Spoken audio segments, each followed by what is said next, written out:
আমলে সরকারি হাসপাতালগুলো সন্দীপ ঘোষেদের ধর্ষণ করার জায়গা আর ওই দুর্নীতি করার জায়গা হয়নি। বাম আমলে ট্রিটমেন্ট হতো না সরকারি হাসপাতালে বিনামূল্যে, কথা কেউ বলতে পারবেন না। এখন আপনাকে একটা কার্ড দিয়ে মমতার দালাল সরকার ইন্স্যুরেন্স কোম্পানির দালালি করতে বেরিয়ে পড়েছে। কিন্তু পশ্চিমবাংলার স্বাস্থ্য ব্যবস্থার প্রতি এমন যত্নবান হয়েছেন আমাদের মাননীয় মুখ্যমন্ত্রী যে পশ্চিমবাংলায় সমস্ত ক্ষেত্রে এখন সরকারকে বেসরকারি ইন্স্যুরেন্স কোম্পানির দালাল হতে হয়েছে। পশ্চিমবঙ্গ সরকার এই মুহূর্তে বেসরকারি ইন্স্যুরেন্স কোম্পানিগুলোর দালাল। যদি সরকারি স্বাস্থ্য ব্যবস্থার এতটাই উন্নতি করার চেষ্টা মমতা ব্যানার্জি করতেন, তাহলে সরকারি হাসপাতালগুলোর দিকে নজর দিতেন। আমি সব জায়গা বলতে পারবো না, আমি ছোট পরিসরেই বলবো।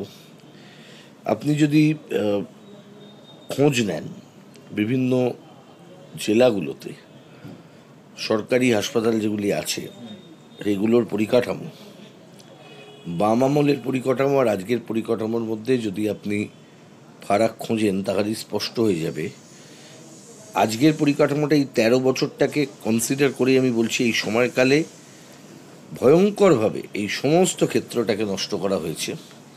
বাম আমলে মূলত যে অভিযোগগুলো ছিল সেটা হচ্ছে সম্পদ সেই অর্থে ব্যবহার সঠিক পরিকল্পনা মাফিক মানুষ করতো না, বা এই ধরনের কোনো অভিযোগ থাকতে পারে। কিন্তু এখন হাসপাতালগুলোকে যাতে করে বিনামূল্যে ট্রিটমেন্টের প্রশ্ন হয়, বাম আমলে ট্রিটমেন্ট হতো না সরকারি হাসপাতালে বিনামূল্যে, কথা কেউ বলতে পারবেন না।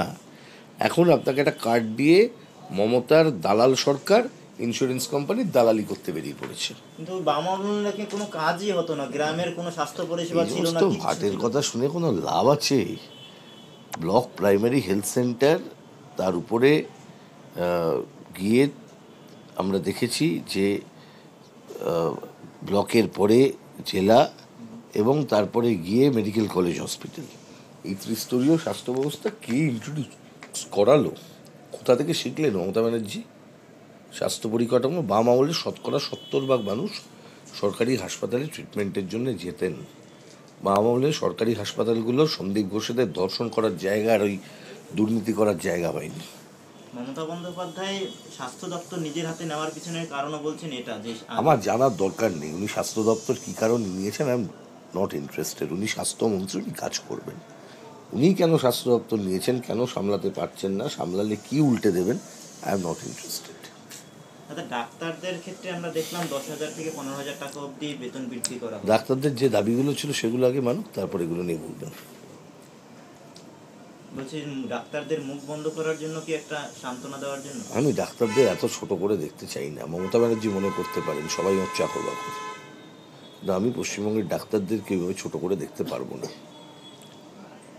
দাদা, মমতা বন্দ্যোপাধ্যায় বলছেন যে অনেক নিয়োগ বাকি আছে, দুষ্টু লোকেদের জন্য সেই নিয়োগ আটকে আছে। যে গভর্নমেন্ট বলে দুষ্টু লোকেদের জন্য নিয়োগ আটকে আছে, সেই গভর্নমেন্টের ইমিডিয়েটলি উচিত হচ্ছে পদত্যাগ করে গোটা ক্যাবিনেট নিয়ে পত্রপাঠ বিদায় হওয়া। তুমি যদি করতেই না পারো তাহলে ক্ষমতায় বসে সময় নষ্ট করছো কেন, ভ্যারেন্ডা বাজ্য কেন? Let others give chance. কিছু কিছু হলেই আপনারা আদালতে চলে যান। যারা আমরা কেন আদালতে যাব? সাধারণ মানুষ আদালতে যেতে বাধ্য হচ্ছেন, সাধারণ মানুষ আদালতে যেতে বাধ্য হচ্ছে। আমরা কেউ গিয়ে মামলা করছি না, আমরা আমাদের কাছে মানুষ আসছে, আমরা মামলা করছি। বিশ্লেষকরা বলছেন ইশারাটা মমতা বন্দ্যোপাধ্যায়ের বাম আইনজীবীদের দিকেই, তারাই উনি বাম আইনজীবীদের কথা যখনই শোনেন ওনার মাথা গরম হয়ে যায়, কারণ বাম আইনজীবীরা ওনাকে কিছু প্রশ্ন করছেন যে প্রশ্নের উত্তর উনি দিতে পারছেন না। খুব স্বাভাবিক কারণ, এর মতন চরিত্রের যারা মানুষ হন এরা কখনো তাদের সমালোচনা করলে, তাদের সিদ্ধান্তকে প্রশ্ন তুললে এরা কখনো সহ্য করতে পারেন না, এবং না সহ্য করতে পারে এইসব করেন। একদিকে আমরা দেখছি মমতা বন্দ্যোপাধ্যায় ডাক্তারদের সঙ্গে মিটিং করলেন, তার আগে আমরা দেখলাম অভিষেক বন্দ্যোপাধ্যায় এখনো চলছে সেবাশ্রয় করছে। কোন অভিষেক বন্দ্যোপাধ্যায়ের কথা বলছো? সাংসদ অভিষেক বন্দ্যোপাধ্যায়। কোথাকার সাংসদ? ডায়মন্ড হারবার। সেবাশ্রয় না কি বলছে, এটা কোথায়? এই সেবাশ্রয় না কি বলছে, এটা কোথায় হচ্ছে? ডায়মন্ড হারবারে। তা একজন পশ্চিমবঙ্গে 42 জন সাংসদ আছেন, একজন সাংসদ কোথায় কি করছেন সেটা নিয়ে আলোচনা করার কি আছে? পশ্চিমবঙ্গে এত সাংসদ আছে, তাদের বিষয়ে তো আলোচনা করছো না। বাকি 41 জন সাংসদ কি কোনো কাজ করে না? ওটা পশ্চিমবঙ্গে বাকি 41 জন সাংসদ কাজ করে না। তৃণমূলেরই তো অনেক সাংসদ আছে। তা একজন সাংসদ তিনি সেবাশ্রয় করবেন, না সেখানে অন্য কিছু করবেন, না ঘুরে বেড়াবেন, না সেখানে প্রশাসনিক বৈঠক করে প্যারালাল প্রশাসন চালাবেন, সেটা সেই সাংসদকে বুঝতে দিন। কেন হঠাৎ করে একজন সাংসদকে নিয়ে আলোচনা করবেন? তাহলে একজনকে নিয়ে আলোচনা করতে গেলে বাকি 41 জন, সরকার কি বা প্রশাসন সেখানে বাকি 41 জনকে নিয়েও আলোচনা করতে হবে তো। আমি তো দেখেছিলাম এই সাংসদ গিয়ে বাকি জায়গায় মুখ্যমন্ত্রী প্রশাসনিক বৈঠক করেন, ডায়মন্ড হারবারে এই সাংসদ প্রশাসনিক বৈঠক করেন। সেই জন্য আমার মনে হলো এটা একটা প্যারালাল প্রশাসন। কিন্তু আমি যে প্রশ্নটা তোমাকে করতে চাইছি, তুমি বাকি 41 জন সাংসদ নিয়ে আলোচনা করছো না কেন? মমতা বন্দ্যোপাধ্যায়কে কি চ্যালেঞ্জ? না, আমি জানতে চাইছি কেন বাকি 41 জন সাংসদ নিয়ে আলোচনা করছো না? বাকি 41 জন সাংসদের এলাকায় গত কয়েক দিনের মধ্যে স্বাস্থ্য পরীক্ষা শিবির হয়েছে না হয়নি? এত বড় আলোচনা করছো না কেন? তুমি খোঁজ নিয়েছো কোথায় হয়েছে আর কোথায় হয়নি? তৃণমূলের নেতারাই বলছেন এটা সবথেকে বড়। আবার তৃণমূলের কোন নেতারা বলছেন বলো? কোন কোন নেতা, নামগুলো বলো। কুণাল ঘোষ থেকে শুরু করে আরো যারা, আর কারা বলছেন? অরূপ চক্রবর্তী। একটু কল্যাণ বন্দ্যোপাধ্যায়কে জিজ্ঞেস করো, গেছিলে? কল্যাণ বন্দ্যোপাধ্যায় বলবেন না বলছেন? কল্যাণ বন্দ্যোপাধ্যায় জিজ্ঞেস করো, উনিও একজন সাংসদ। আমি বলছি যে মানে এটা কি ফেয়ার হচ্ছে? কল্যাণ বন্দ্যোপাধ্যায়কে তুমি গুরুত্ব দিচ্ছ না, তুমি তার কেন্দ্র নিয়ে আলোচনা করছো না, তুমি কে ওই ডায়মন্ড হারবারের এমপি নিয়ে আলোচনা করছো। আইনের চোখে 2 এমপি সমান। তুমি প্রসূন বন্দ্যোপাধ্যায়কে জিজ্ঞেস করে এসো, উনিও এমপি, ওনাকে জিজ্ঞাসা করো। তা কেন তাদের গুরুত্ব কেন হবে না? তারাও তো জিতেছেন মানুষের ভোটে। হয় তারা কাজ করে না, অ্যাকসেপ্ট করো, বাকি 41 জন সাংসদ কাজ করে না এবং স্বীকার করো ওখানে কাজ হচ্ছে, অথবা উল্টোটা।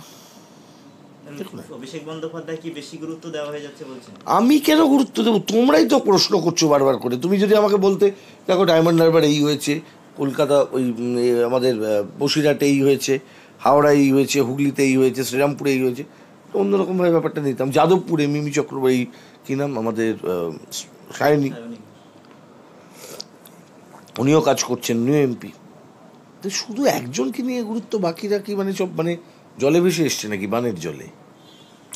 এত গুরুত্ব দেবার কি আছে? ডায়মন্ড হারবারকে দাদা এর আগে আমরা দেখলাম যে বারংবার মডেল হিসেবে আমি জানতে চাই, আবার সেই তুমি এক জায়গায় পড়ে আছো। তুমি কেন শ্রীরামপুরটা মডেল হবে না? কেন হাওড়া মডেল হবে না? কেন হুগলি মডেল হবে না? কেন বসিরহাট মডেল হবে না? কেন সায়নী ঘোষ তিনি যাদবপুরে একটা মডেল তৈরি করতে পারবেন না? কেন তাদেরকে আমরা অপদার্থ ভাবছি?